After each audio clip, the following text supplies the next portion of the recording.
आता शांत हो श्री गुरुदत्ता मम चित्ता शमवी आता तू केवळ माता जनिता सर्वथा तू हित करता तू आप्त स्वजन भ्राता सर्वथा तुझी त्राता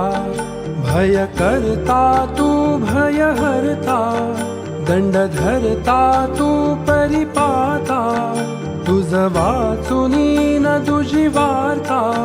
तू आर्ता आश्रय दत्ता मम चित्ता शमवी आता